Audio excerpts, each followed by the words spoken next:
Chapter 12. I can't bear to look at it, Mandy cried, burying her head in Carrie's shoulder. It's so vicious. Carrie was so upset and surprised by the sight of the shredded rubber, he hadn't noticed that the windshield and front side windows had been shattered. A giant, spreading spiderweb of cracks covered the windshield, illuminated by the stadium light. Triangles and squares of broken glass lay strewn on both sides of the car. Vicious was the right word. The word sent a sudden chill down his body. He shuddered. He looked around the darkening parking lot. The last cars were pulling away. Was the person who had done this to his car waiting around somewhere nearby, watching gleefully, feeling happy and satisfied, gloating over another successful attack on the well-being of Carrie Hart? Someone must hate you so much, Mandy said. She was so frightened by the sight of the battered car, she didn't realize that her words were scaring him even more. I'll get you home and then deal with the car, he said, his arm around her. He was shivering even though she was pressed against him. He made a conscious effort to stop shaking, then gave up when he saw that he couldn't stop, that his shivers were caused by fear, not cold. He heard a scrabbling sound in the bushes at the side of the stadium wall. He peered into the darkness toward the sound. Was someone there? Was someone waiting for him, watching his every move? As he stared, shivering at the unmoving bushes, someone grabbed him from behind. He spun around. His throat had tightened. He couldn't breathe. Josh! He managed to get out. Didn't scare you, did I? Josh said. Jesse, his date, still squinting, giggled. Then they saw the Mustang. Oh, man, Josh said. Bad parking job. It isn't funny, Mandy said sharply. She's right, Josh, Jesse said quickly. Carrie, this is awful. Josh got very quiet. He was thinking hard. Carrie realized that Josh knew all about the car accident the year before. Maybe he was thinking about that, seeing Carrie's car all smashed like this. Of course, he wouldn't mention it if he was thinking about it. Do you think O'Brien and Malik did this? Josh asked. Those jerks would do anything if they thought. No, Carrie said quietly, trying not to let them see how badly he was shivering. They didn't do it. They apologized to me about last Sunday. Sal told them what happened to him was an accident. They apologized. This is a weird evening. Why don't we both give you a lift home? Jesse suggested. Yeah, Carrie agreed quickly. He had to sit down. He had to get out of that dark lot, away from the mutilated car. Good idea, Josh repeated, his mind elsewhere. No, Mandy said suddenly. No, she repeated so loudly that it startled everyone. That's okay, really. There's the bus. I'll just take the bus. She began running toward the bus stop, waving to the driver to stop. Hey, Mandy, Carrie called after her. I'll call you. Night, she called back. She was running at top speed across the parking lot to the bus. No, wait! Carrie started running after her, but she jumped into the bus and it pulled away. He watched her standing in the aisle even though she was the only passenger. He stood watching until the bus became two red taillights against the darkness, and then faded completely from view. That's strange, he said with a shrug, walking quickly back to Josh and Jesse. Was it something I said? Josh asked. Jesse gave him a poke in the ribs. Stop it, Josh.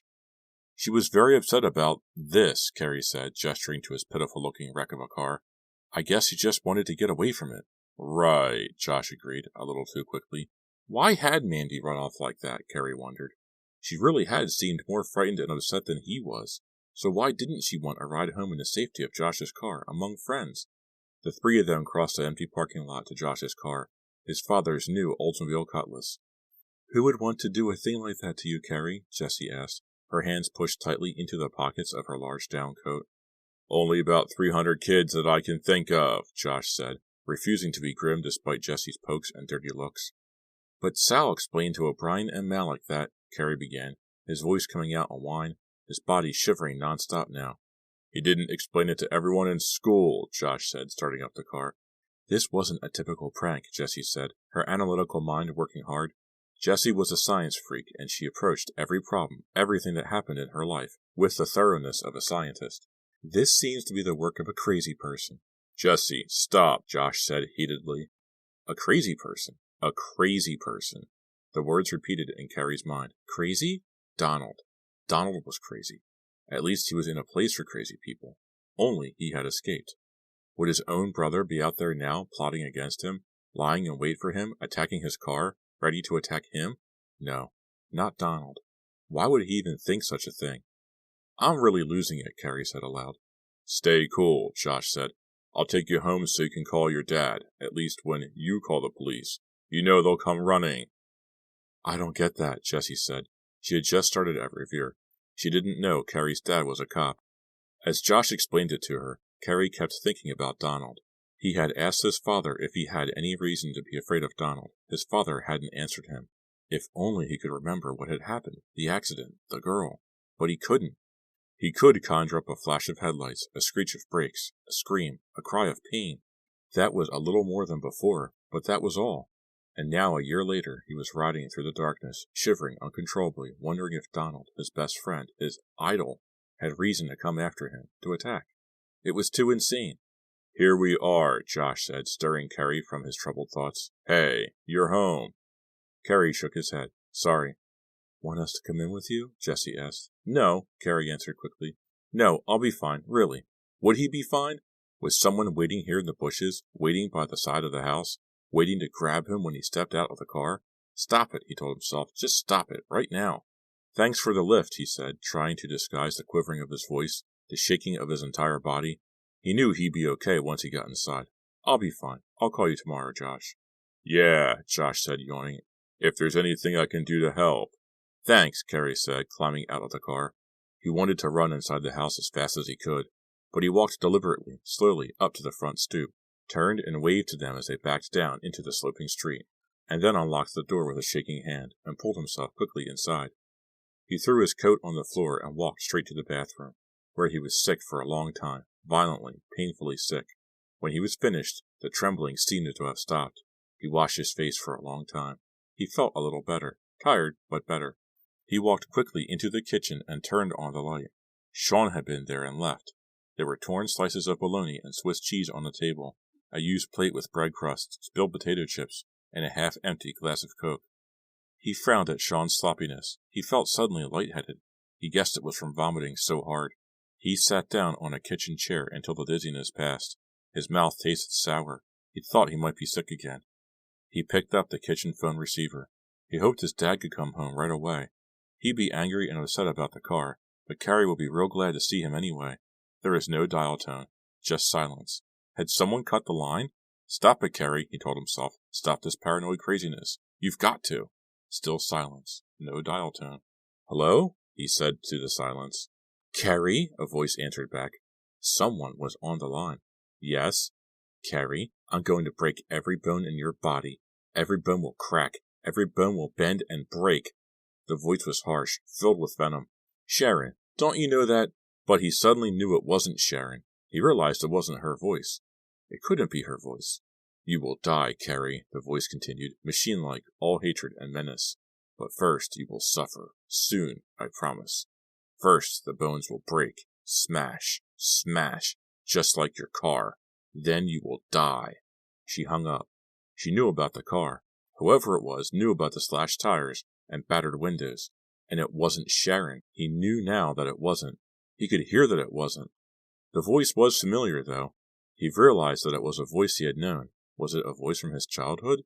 A voice from his recent past? From the year he couldn't remember? The shakes had started again. He knew he was going to be violently ill again, too. He dialed the police station, the special number that only families could use. A few seconds later, his dad was on the line. "Dad, it's Carrie. I think you better come home."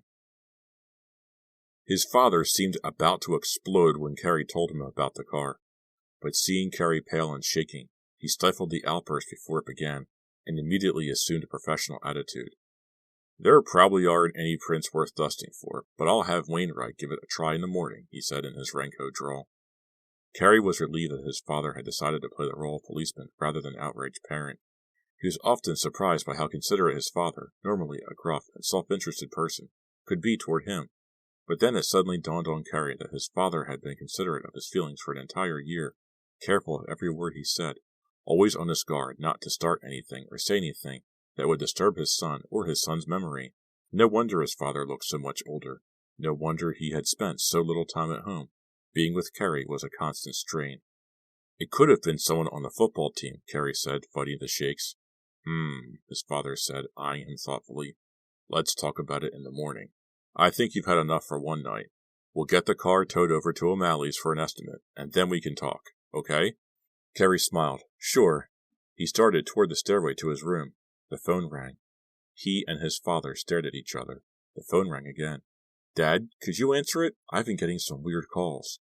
I'm not surprised with your friends. What other kind of calls could you get? It was a feeble attempt at humor, but Carrie appreciated it. His father picked up the kitchen phone. Hello? He said, sounding annoyed. Yeah, he's here.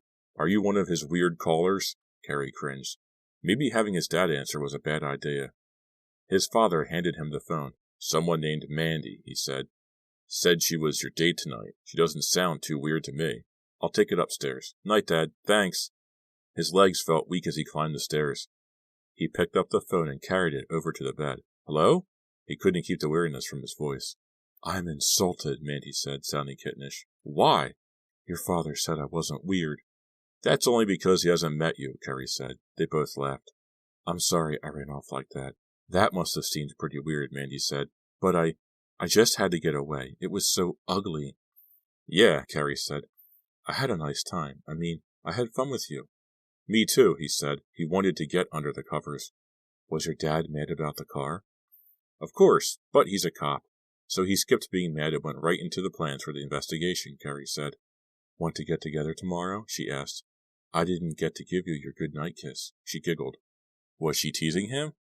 If it was going to be anything like the painful kiss she'd given him in the gym, he'd just as soon skip it, Carrie decided. His hand went to his lip, which was still swollen and painful. Tomorrow was Monday. But there's no school, she said quickly. Teachers' meetings. Come on, meet me in the afternoon.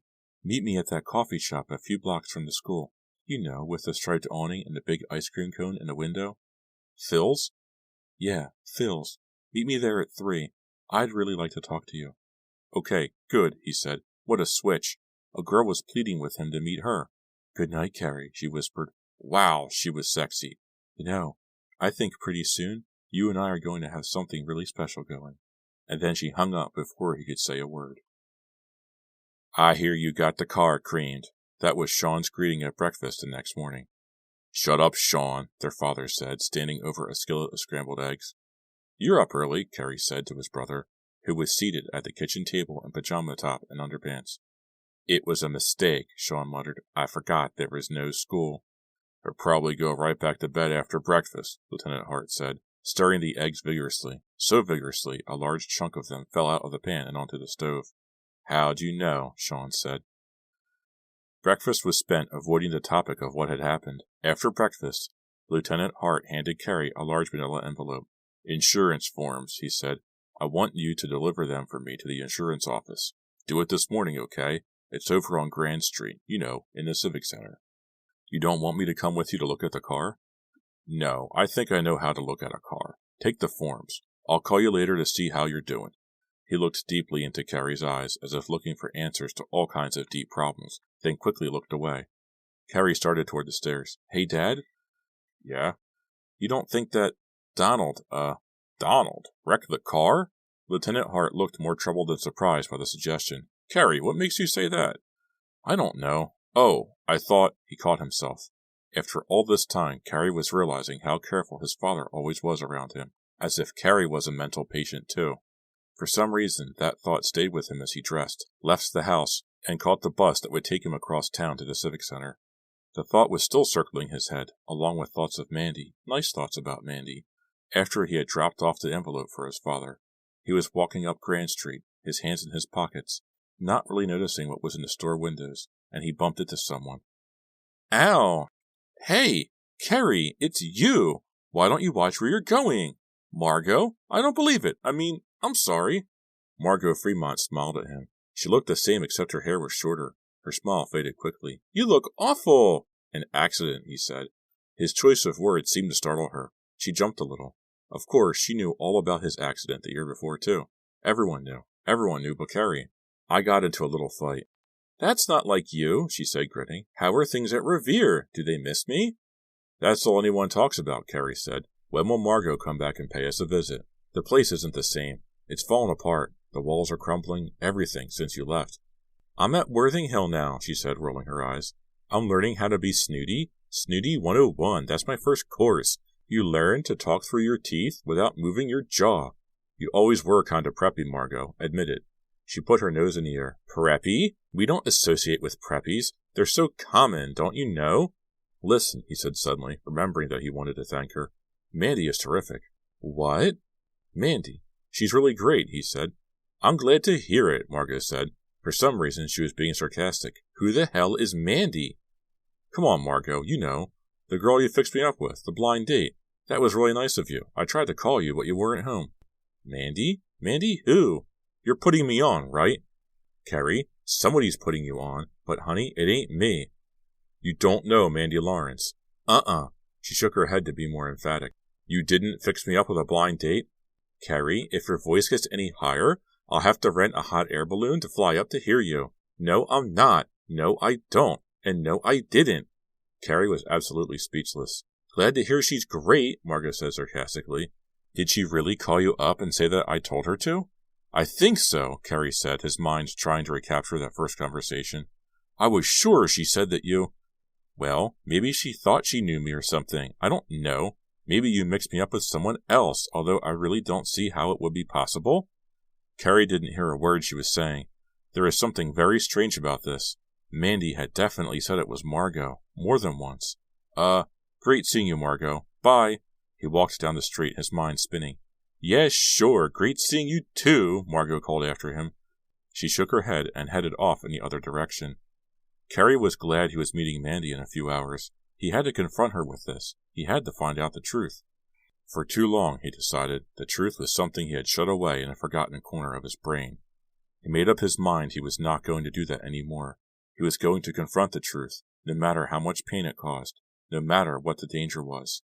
He waited for an hour and a half at Phil's, but Mandy didn't show up. Chapter 13. The phone was ringing when he got home. Hi, Carrie. I'm sorry. I got hung up. Mandy, I tried to call you, but information had no listing. They didn't have any listing at all for Lawrence. There was a short silence. That's because the phone must be my mom's name, she said unconvincingly. Or was Carrie just becoming suspicious of everyone and everything? Frances, that's her name. She doesn't always use my dad's name. Oh, I see. Where were you? I wanted to talk to you. I wanted to talk to you, too. All of the soft sexiness was gone from her voice now. She sounded anxious, worried. I really wanted to, listen, how about tonight?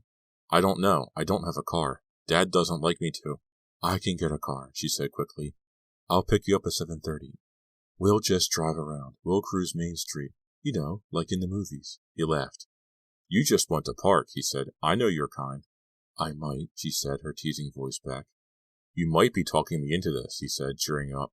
So what if Margot hadn't fixed them up, he thought to himself. She was still terrific. She was about the only thing that was going right for him. So, I'll pick you up at 7:30? You've got a date, he said. When he hung up the phone, he had a broad smile on his face. I don't know what you're smiling about, Lieutenant Hart said, walking into the kitchen, grabbing a handful of cookies from an open bag, and stuffing them into his mouth two at a time. What? Carrie asked. His father swallowed. The car is going to cost more than $600. Have some more cookies, Carrie said. They sat down at the kitchen table and had a long talk. Carrie told him just about everything that had happened to him since the accident on the practice field that had broken Sal's leg. He started slowly, reluctantly, not sure how much he wanted to reveal, how much of the pain, how much of the fear he wanted to share with his father. But then it all came out in a torrent of words. The threats, the phone calls late at night, the practical jokes, the friends who no longer talked to him, the beating on the basketball court, everything. His father rubbed the bridge of his nose with his fingers, closed his eyes, tilted back the kitchen chair. Every once in a while he'd make a note, jotting a few words in a fast scribble on a small white pad. A few times he shook his head wearily as if to say, These kids today. Carrie told him everything that had happened except for his growing relationship with Mandy. Somehow he felt that to include that with all the horrors of the past few weeks would be to taint it, to ruin it in some way. He needed to keep the one good thing happening to him private. He had to keep it separate and clean. Who was this girl who called last night, this Mandy? His father asked. Lieutenant Hart was not a bad policeman. He never let a detail slip by him. Carrie smiled, impressed. She was a blind date. She lives on Sizemore. Her family just moved here. She just started at Revere. She's okay. I mean, I kinda like her. You going to see her again? His father jotted something down. Yeah, tonight. Lieutenant Hart frowned. You probably shouldn't go out much at night for a while. Not until we figure out who's been doing all this. The threat of not being able to see Mandy made Carrie angry. Well, Dad, I can't just pull a shell over my head like a turtle. I didn't mean that. I just think that... Well, we're only going to drive around. We're not going anywhere, Carrie said, sounding childish and knowing it. Only going to drive around, huh? His father laughed. He pulled himself up to his feet. Well, I don't know. You can get into an awful lot of trouble without getting out of the car, you know, fella? He laughed again. Carrie could feel his face turning red. He never liked it when his dad teased him about sex. I gotta go into the station, Lieutenant Hart said, looking for his cap. We've got a real problem here, Carrie. This has all gone beyond a teenage prank stage. I don't know how seriously we should take the death threats from this girl on the phone. Probably not serious at all. But you never know. It wouldn't hurt to play it safe. Lie low for a while till we flush this person or persons out. He found the cap on the mantel and pulled it down onto his bald head. I know you're not going to like this, but I've got to get the school involved in the investigation. Dad! Carrie stopped before he began. He knew there was no way he could stop his father, and his father was right. He'd had enough of the threats and the fear. He was happy that his dad was getting involved in this. He nodded and didn't say anything. Lieutenant Hart put a hand on Carrie's shoulder, then headed toward the door and his patrol car. Be careful, son. Yeah, sure, Dad. Thanks. Call me for any reason, okay? Yeah, okay. The door slammed. Carrie sat at the kitchen table, staring at the chair that had just held his father. He felt a little better. Somehow, it made him feel more secure just having told the details to his father. He felt secure for nearly a minute. Then the phone rang. The fear jumped back into his chest. He let it ring. Again. Again. He began to shake.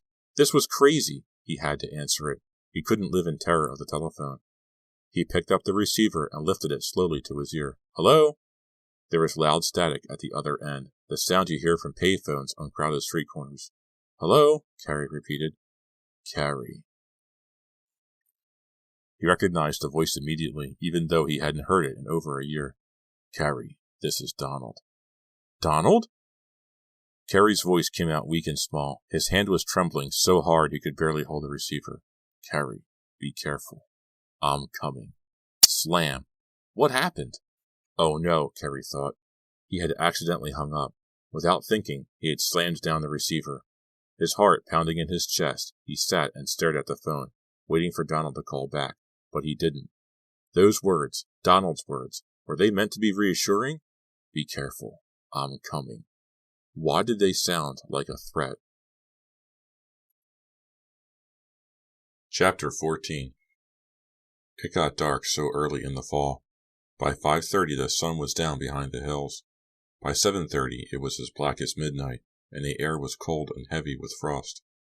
Carrie stood at the living room window, staring into the darkness, waiting for Mandy, thinking about Donald.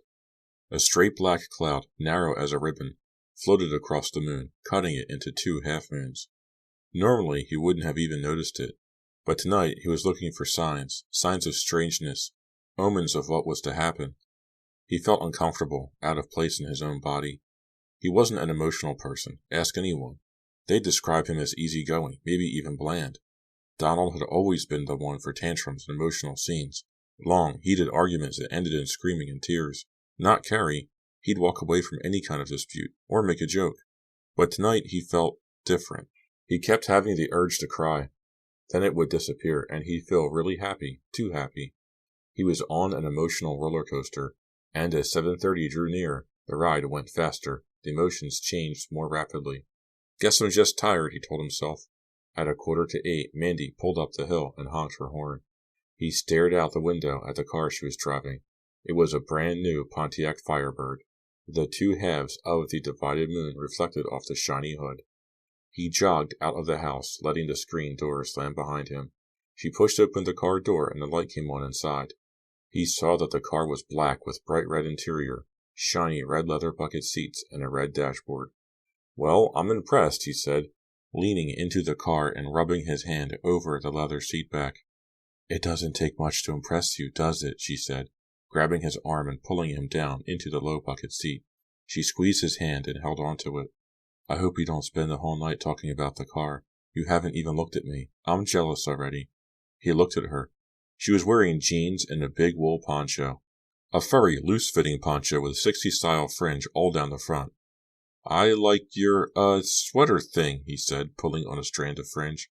Really? I made it. She smiled, pleased at the compliment.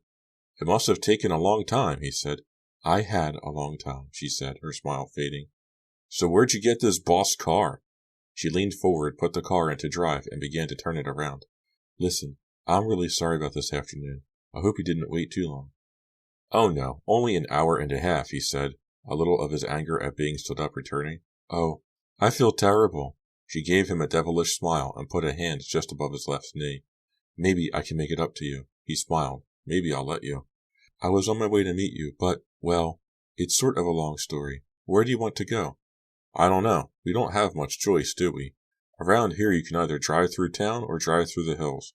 Let's drive through town and then through the hills, she said. Okay, I'm game. He scooted down in the seat. The leather felt smooth and cold. The car hummed softly as she pointed it down the sloping road toward town. The heater was turned on high. The warm air blowing up at him made him feel comfortable, happy, even a little drowsy. Tell me your long story, he said, not letting her off the hook. She frowned and bit her lower lip. With her blonde hair flowing free to her shoulders and in that old-fashioned woolly poncho, she really did look like someone from another time. There was something sad about her, he suddenly thought. Then he realized it was probably his emotional roller coaster plunging over another steep hill. Why was he going up and down like that? I don't want to, she said, a bit annoyed. I'll force you to, he said, teasing. How will you do that? I'll tickle you, she smiled. I'm not ticklish. Everyone is ticklish somewhere, he said, trying to make it sound dirty. I'm not, she said, still smiling. Oh. She swerved the car. It hit a bump and bounced over a ditch. She pulled the wheel back and then got them back on the road. It was an animal, she said. It ran right under the tires. Yuck. Carrie's heart was pounding. Forget about the tickling, he said. I'm not doing any tickling while you're driving. Are you okay? Yeah, I guess so. She leaned forward, staring intently out at the dark road. There were no streetlights in this section of the hills, and the road curved steeply as it made its way down toward town. Did you see it? What was it? It felt like an elephant, he said. Maybe we should go somewhere. Maybe you don't want to spend the whole evening behind the wheel. No, she protested quickly. No, really. I like to drive. I'd rather just stay in the car tonight and talk. Well, maybe I will tell you why I didn't meet you this afternoon. I don't know. I can't decide. Sounds pretty heavy, he said. She hit another bump. He felt the tires skid over the pebbly asphalt. Hey, slow down. Oh, sorry. Gee, I was doing 65. It doesn't feel like it in this car. She suddenly seemed very nervous. She peered into the rearview mirror. It was black. You must think I've been acting a little weird lately, she said, easing her foot off the gas. Well, you don't really know me or anything, so maybe you think I'm just weird, but... That's it, Carrie said. That's what I think. He meant it as a joke, but she took it seriously. Well, I don't blame you. I have been a little strange out, but you see, there's a reason. I wasn't going to tell you about it. You've got enough problems. That's an understatement, he said. I don't know if it's fair of me to add any more, but I also don't want you to think I'm nuts or something. There is a reason why why I didn't show up and why... She was silent for a long moment. They stopped at the traffic light at the bottom of the hill. There were no cars around, but they waited for the long red light to change. Then she started moving slowly. The road was flat and straight now. The wooded hills gave way to neat, orderly suburban houses. Well, I realize this is going to make me sound even more nuts, she said, staring straight ahead, lowering her voice until it was nearly a whisper. But I know I'm not. I know this is true. It's just that... What is it? Carrie asked impatiently. He was immediately sorry he hadn't covered his impatience. He could see that she was really upset, and finding it difficult to tell him the reason. Well, I think someone's been following me. I know it. They turned the corner onto Wellmore and drove past the elementary school. All of the lights were on, but the school was deserted. Why? Carrie asked. Who would follow you? I don't know why, she said. Then she hesitated for a long time. But I think I know who. Well, come on, he said impatiently. Who? She turned her head to look him in the eye. Donald. Your brother Donald. The car bumped against the curve. narrowly missing a parked car. "Mandy, watch the road," he cried. "Sorry," she said, frowning, turning the wheel hard to the left. "Why would my brother be following you?" Carrie asked. As he asked the question, Donald's voice on the phone came back to him. "Be careful. I'm coming." "I told you. I don't know why," she said shrilly. "Be careful. I'm coming." Why on earth would Donald be following Mandy? Was he coming after both of them? "This is getting too bizarre," Carrie said. "I knew you'd think I'm nuts," she said dejectedly. She turned onto Sycamore. "I don't think you're nuts," he said. "I think the world is nuts. Donald called me tonight and said—" Then he stopped. A thought burst into his mind. "Hey, how do you know my brother Donald?" The question seemed to fluster her. She stared straight out the windshield, squinting her deep blue eyes as an oncoming car cast its yellow headlights at them. "I didn't say I knew your brother," she said finally. "I just said he was following me. At least, I think he is following me." Her answer didn't really satisfy him. He started to repeat his question. Then he realized they were driving past the house on Sycamore. The house he had thought was hers, Amanda's house. Was she deliberately slowing down as they drove past the house? No, it couldn't be possible. Then why was she driving so slowly? And why did she have that weird, distant smile on her face?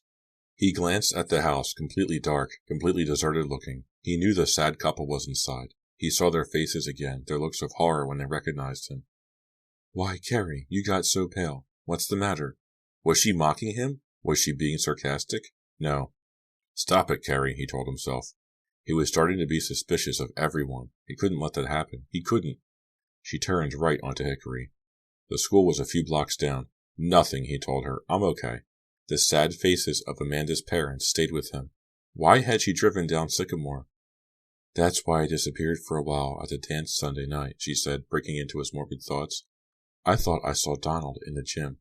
"But that's impossible," Carrie cried. But he realized it wasn't impossible. "Then I thought he was watching us in the parking lot. That's why I ran for the bus." "You saw him there? You actually saw him there?" Carrie asked, not wanting to believe any of it. "Well, I didn't really see him, only his shadow." She shook her shoulders, a violent shiver. It made him feel bad that he was questioning her so suspiciously. "When I went into town to meet you this afternoon, I saw the same shadow," she said. "I turned around, but there was no one there. I guess he didn't want me to see him. But I knew he was there. I knew." She bit her purple lips nervously. "So you were at the restaurant. You were at Phil's?" "Outside it. But he was right behind me. I ran. I got back into the car. I had to get away from him. I was so scared." Her shoulders began to shake violently up and down. He put a hand on her shoulder to calm her. "Let's stop talking about it now," he said softly, soothingly. "Drive up into the South Hills. We'll park by the point and talk." "Talk? At the point?" She gave him a sly smile. "Yeah, talk," he said. "For a while, anyway." He laughed. But he didn't really feel like laughing. They rode in silence out through the low hills. The moon was completely covered by clouds now. Even though it was still early, there were few cars on the road. After a while, the silence began to make him feel uncomfortable. Everything was making him feel uncomfortable tonight. He struggled to think of something to say, a new subject, something different to talk about. He squinted. The car coming toward them had its brights on. The bright white beams of light were blinding against the deep black of the night. "I ran into Margot in town. She said she didn't know you," he said. Why had he said it? He wasn't going to mention it. It had just slipped out in his eagerness to say something. "Hey, Mandy! No, look out!" She swerved the car toward the center of the road, into the path of the oncoming car.